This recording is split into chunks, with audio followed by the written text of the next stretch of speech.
Hello， 大家好，我係一燈。咁咧喺流感高峰期咧，咁我哋係洗鼻腔咧係好重要一件事嘅。咁我今次咧就示範俾大家睇點樣去洗鼻腔。咁啊呢個咧就係我比較中意用嘅洗鼻腔嘅嗰啲洗鼻筒啦。咁啊呢一隻咧就係好方便嘅，就唔使用手擠嘅，因為以前用手擠嗰啲你可能老人家啊或者小朋友咧就未必係好習慣點樣去用嗰度力嘅。咁呢一隻咧就咁撳個頂咧有個掣嘅，咁撳個頂有個掣，咁佢就會自動會嗰啲地心吸力咧就咁流出嚟嘅。咁呢個力量咧就係比較均勻啲，咁就個鼻就會比較舒服啲嘅。咁啊，所以我中意用呢一隻嘅。通常我哋就入滿一樽水啦，一般就400毫升到啦。咁通常咧就會你買呢啲嘅樽嘅時候都會包埋呢啲嘅專用嘅生理鹽水嗰啲鹽啊。咁咧剪開咗咧就沖落去一樽嗰度。咁啊，用生理鹽水咧就比較好啲，因為鹽咧始終係對一啲負能量啊或者一啲嘅唔乾淨嘅嘢咧就會徹底會清洗得到嘅，吸走啲唔好嘅嘢嘅。咁啊，倒咗包生理鹽粉落去之後咧，熬勻佢就可以用㗎啦。基本上咧就好簡單嘅咧，我哋只係先做一邊鼻。跟住再做另外一邊鼻，咁啊放喺呢度咁樣撳住呢個掣咧，咁佢啲水就會自然就會流落嚟㗎啦。嗰個地心吸力流落嚟，咁就會經過我哋個鼻腔咧，咁啊清洗我哋嗰個鼻腔裏邊嘅一啲嘅污垢啊。佢會喺度入呢度出咯，咁樣嘅。咁我示範啦。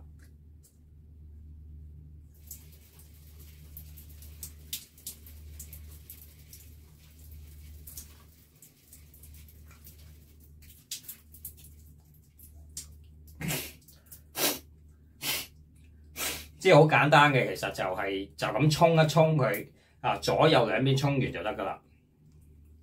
沖完左邊，沖右邊。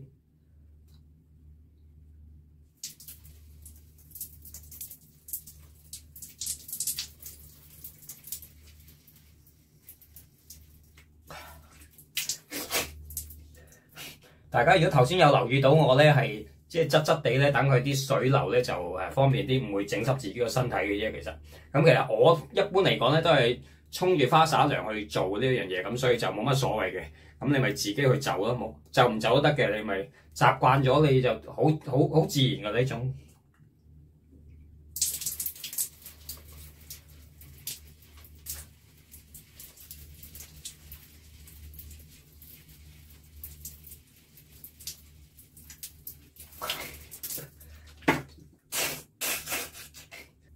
一般嚟講咧，就通完水之後咧，就用手啲撳住咧，等佢即係用力噴翻佢出嚟咧，咁你就會比較會，咁你會洗完之後咧就會好乾淨，同埋嗰個感覺咧會比較好舒服啊，因為佢係洗咗你上邊呢個鼻竇呢個位啊，咁啊潔淨個鼻竇呢個位咧，你平時係好難接觸到，同埋咧流感高峰期咧嗰啲咁嘅天氣咧就比較乾燥噶。咁你咧滋潤下佢咧，咁佢就會係冇咁乾燥嘅時候咧，咁就冇咁容易俾嗰啲細菌啊會產生一啲嘅併發症啊，咁啊冇咁容易病嘅。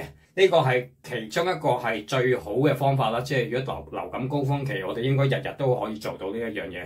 咁每次沖涼嘅時候都做呢一樣嘢啦。咁呢種方法係比較係針對性，我哋第一道防線係比較徹底啲。咁啊每一日都可以做咁樣啦。好，咁我今日分享到呢度啦，咁再會有其他啲嘅吸嗰啲霧化劑嗰啲咧，我都會下一條片會同大家介紹下嘅。好，我哋下次再見，拜拜。咁佢啲水咧就會將佢嗰啲小梳打粉咧就霧化咗嘅，咁一日做3-4次咁樣啦，可以。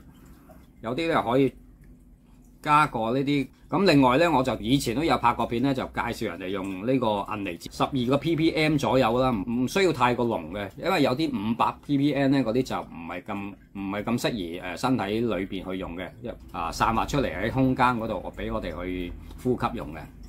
咁而且銀離子水咧，佢亦都係唔一定係吸入去噶嘛，外用都可以嘅。即係近排揾到喺淘寶揾到一個好好用嘅產品，呢個咧就都係霧化器嚟嘅，呢個小型霧化器。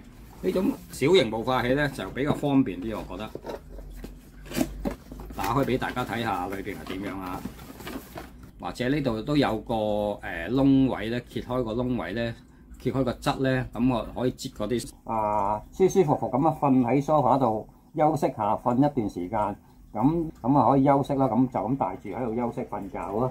其實呢個係我覺得幾方便幾好用嘅，所以今日就呢個我係洗眼用嘅，都係用霧化器洗眼啦。個眼唔舒服嘅時候咧，攞嚟做埋嗰個眼部嗰個清潔，滋潤下雙眼。打緊仗嘛，咁我哋要打仗係要好多物資嘅，除咗維他命 C 之外咧，都仲要好多嘅微量元素啊。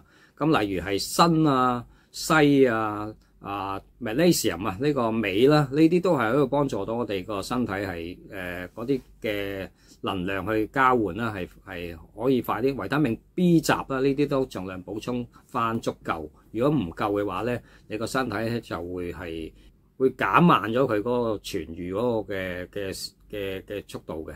咁所以咧呢啲物資咧要補充翻足夠啦。咁所以營養補充品發揮功能嘅時間就係呢個時間啦，因為你身體係需要呢啲營養補充品去幫助去打仗嘅。咁啊，仲有咩咧？維他命 D， 維他命 D 咧就可以譬如你曬太陽啦，最好就係出去戶外捕捉翻嗰個陽光啦。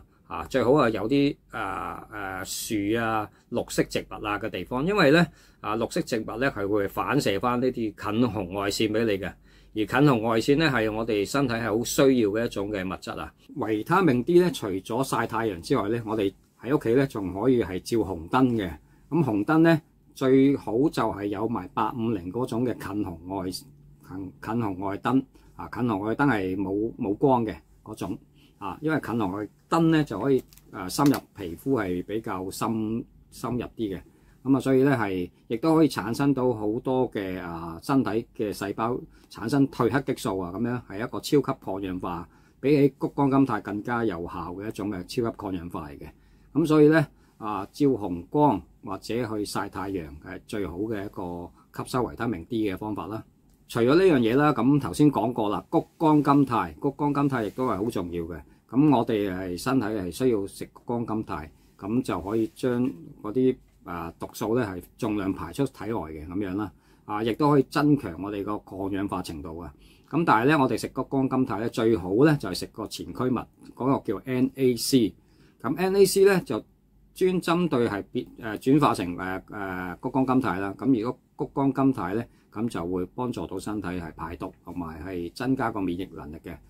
咁而 NAC 仲有一個特質咧，就係對個肺部好好嘅，係可以清肺嘅，因為佢係一種係一啲製作呢個化痰藥嘅一種成分啦。NAC 佢本身就可以將一啲黏液咧，就去將佢化咗，咁樣就幫手排出體外。咁所以對嗰個肺部嗰個清肺咧係一個好好作用啦。咁通常感冒嗰啲人咧，通常佢就會好多痰好多嘅要成日咳好多痰出嚟嘅，咁所以 NAC 就呢一度就幫到手啦。